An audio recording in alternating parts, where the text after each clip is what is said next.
Tell me that doesn't sound cool. Come on.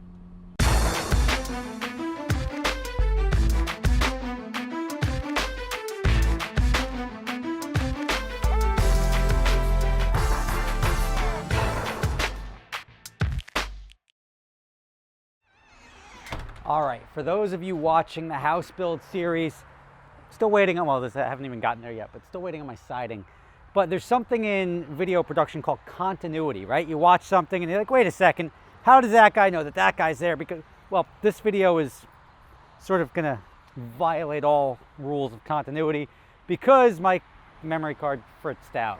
So the car that you're about to see is now at my house while I'm editing the video, and it's actually a really cool car. I'm gonna give you a hint.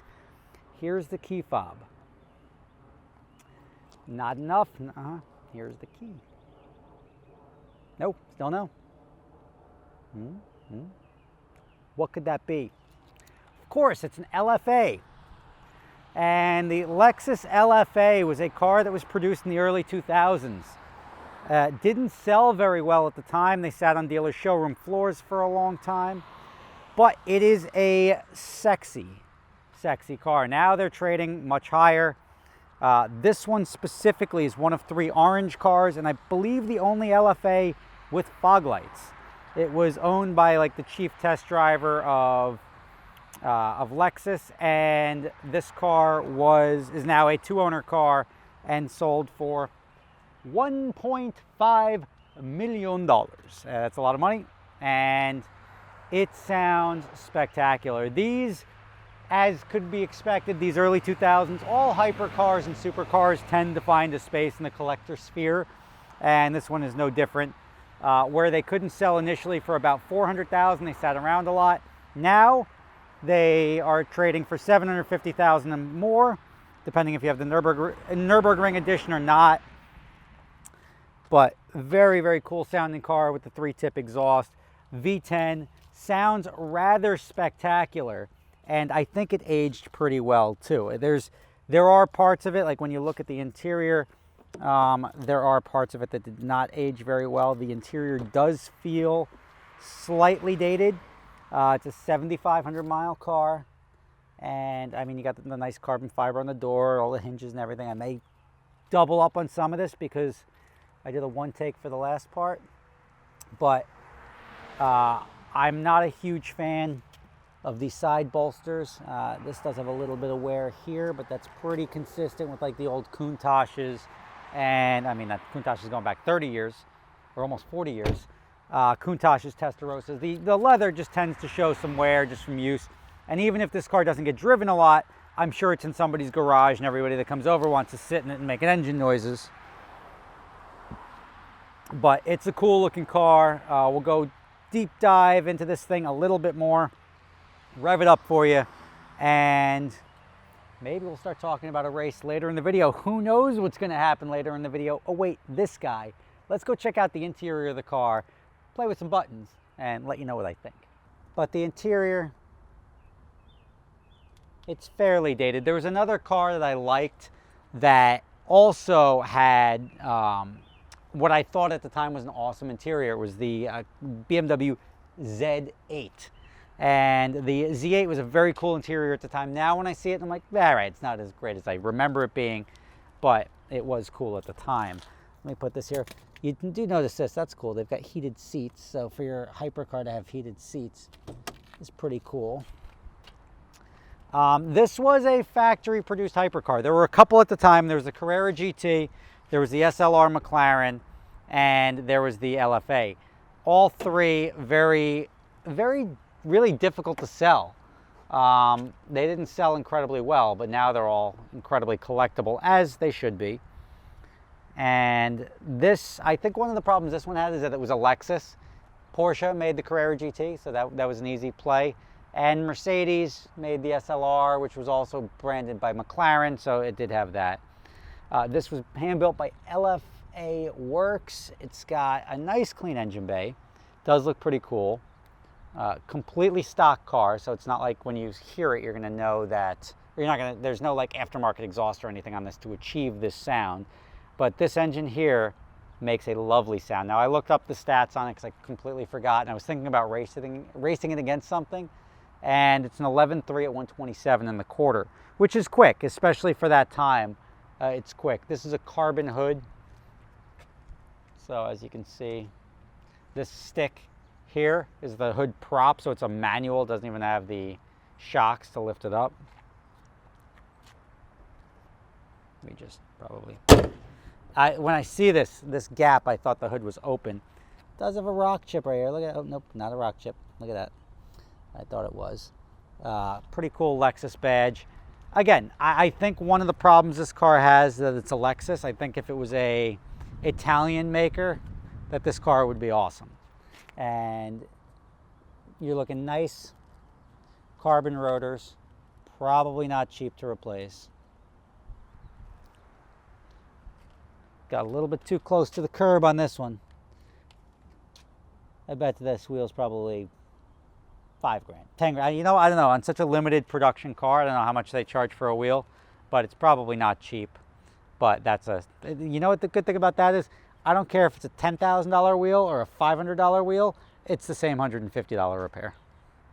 $250, whatever it is. You can see in the back here, lots of venting. The engine is in the back. I'm sorry, the engine is in the front. The trunk got a little bit of space back there. I see some stuff in there, so I'm not going to open it up so you don't see any bodies. But a lot of airflow coming out of this, a lot of heat getting dissipated from the back. This tri-tip exhaust, that's like Pagani / LFA. There's not a lot of cars that run that. I think there's some of the like the Alphas or something that run that too, but those cars stink. This wing is retractable. It's in the fixed position up right now. Let's make you guys happy and start this thing up, because I think that's the important part of this video, is just listening to an LFA. Because if you've never heard an LFA, some of you guys may not even know what it is, but it is. Ooh. Ooh. This is a, oh, that's cool. They're like flaps. You move your flap to move the seat. It's ignition on. Engine start. Ooh. Let's see, it's like, if you look, this is like, it's like an aluminum handle. It's very cool. Like, it's not just like plastic parts. Obviously they have to make it cool. Whoa, get off. Don't need any volume. Somebody's cranking this thing. Down to 0. All the volume, like if I made a car that sounded this good, I wouldn't even put a radio in it. But if you look here, pretty simple display. What can we navigate through here? Average speed, 7.9 miles an hour. It's got 7,400 miles on this car.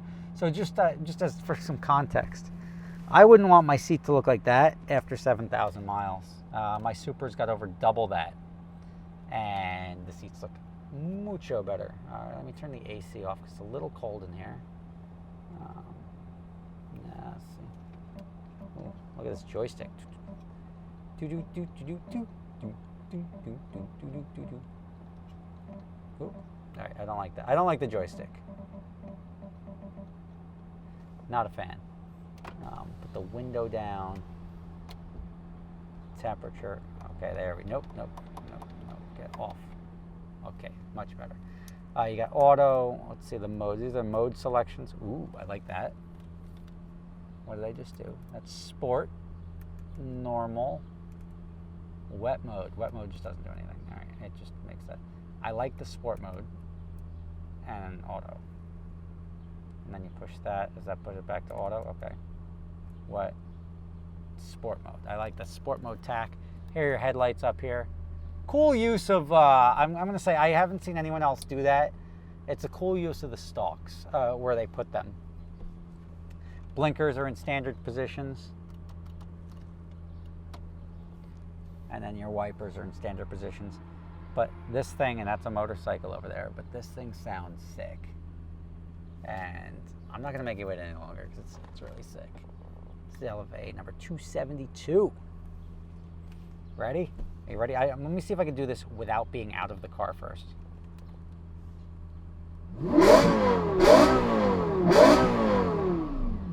Ooh. Tell me that doesn't sound cool. Come on.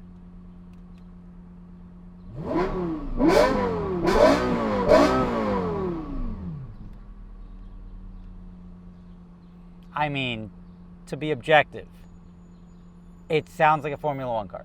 It does, like, you get that high.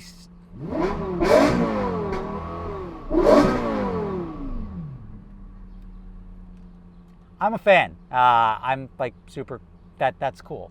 It aged fairly well. It looks pretty cool still.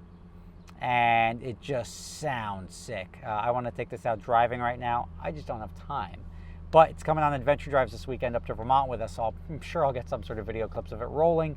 And the speed it puts down, the 127 trap speed, my Supra on pump gas would probably be a pretty good race. So if you want to see me race my Supra against this car, and then to turn it off, you just gotta kill the key that way. If you want to see me race my Supra against this thing, I think we can make that happen.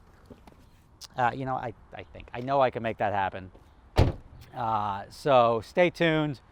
Next week when we get some time, we'll try to get these things lined up against each other and see. You know what? I can't guarantee anything about that race, but it's going to sound pretty damn epic. So stay tuned for that.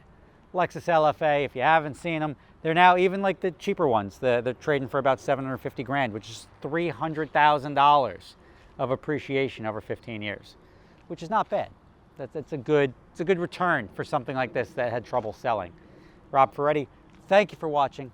I will see you next time.